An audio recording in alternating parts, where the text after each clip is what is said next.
HEIDI.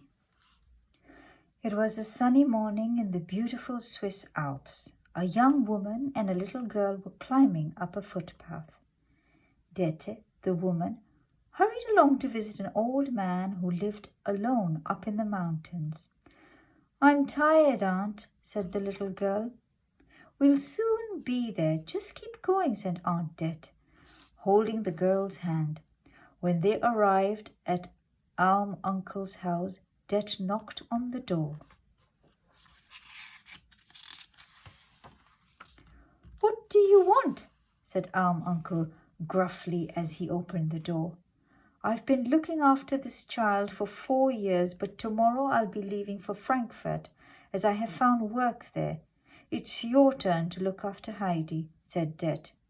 HEIDI did not hear this, as she had been playing outside with the baby goats and Peter, the goatherd. It was almost dark when she came back. "HEIDI, you must be hungry. Come inside and eat," her grandfather said as he gave her some cheese and milk from the goat. HEIDI drank thirstily. "This is the best milk I've ever had," she said. HEIDI's cheerful voice softened the old man's bad temper.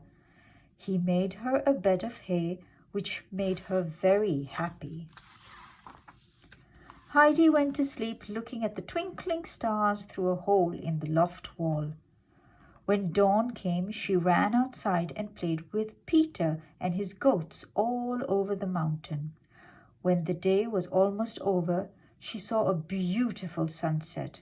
"Why is the sky red, Peter?" she asked. "It's often like that in the mountains," replied Peter. "Now, HEIDI, it's time to go home." They became very good friends. Peter had a sick grandmother who was blind. HEIDI went to see her and sang for her. This pleased the old woman so much that she asked HEIDI to come again. This was the first of her daily visits to Granny. One day as HEIDI walked home, she heard her grandfather shouting, "You can't take her to school. No, you can't. This is the best place for her." A clergyman had come to advise Uncle that he should send his granddaughter to school, but Uncle refused.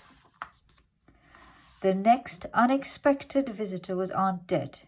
She came to take HEIDI to Frankfurt, where a rich businessman was looking for a playmate for his invalid daughter.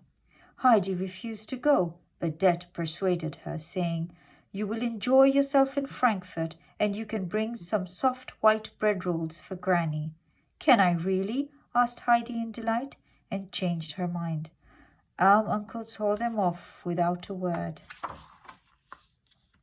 In Frankfurt, Clara, the invalid girl, was awaiting the arrival of her playmate. Her mother had died a long time ago, and her father, Mr. Sisman, was often away on business. The housekeeper, Miss Rotmere, was in charge of all the household affairs. When she saw HEIDI, she asked, "What did you learn at school?" "I've never been to school," HEIDI replied. This answer made Miss Rottenmeier very cross, and Det left the house in a hurry. The two girls became good friends. At supper, HEIDI saved her white bread rolls for Granny and put them in her apron pocket. During the next few days, it became clear that Miss Rottenmeier did not like any of HEIDI's ways and kept saying, "No, HEIDI, no." HEIDI cried in her pillow, remembering the happy days she had spent in the beautiful Alps. One night, when Miss Rottenmeier was checking to see that all the doors had been locked, she heard a strange sound. She called the manservant Sebastian, and together they went into the hall. There they saw the open door. Miss Rottenmeier gave a shrill cry when she saw a strange white figure. Everyone in the house was terrified because they thought it was a ghost. Miss Rottenmeier wrote to Mr. Sessman to ask him to return. 2 days later, Mr. Sessman came back from Paris. He asked his friend, who was a doctor, to stand watch with him during the night. They waited in the dark. When the clock struck midnight, they saw the white figure. They realized that it was Heidi dressed in her nightgown. The doctor talked to Heidi and found out that she was so homesick that she had been sleepwalking. Mr. Sisman decided to send her back to the mountains.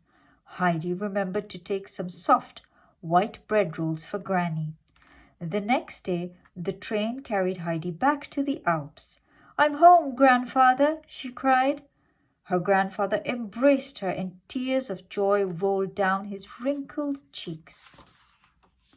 Heidi was happy to be back in her beloved mountains. She went to see Granny with the soft white bread rolls. "Good heavens, is it really you?" said Granny, and tears fell from her blind eyes. After a while, a letter came from Clara saying she would be able to visit Heidi in the Alps. The next spring, Clara arrived and the two girls had a wonderful time, but Peter felt left out and was miserable. One day, he pushed Clara's wheelchair down a hill because he thought she would have to go home if it was broken.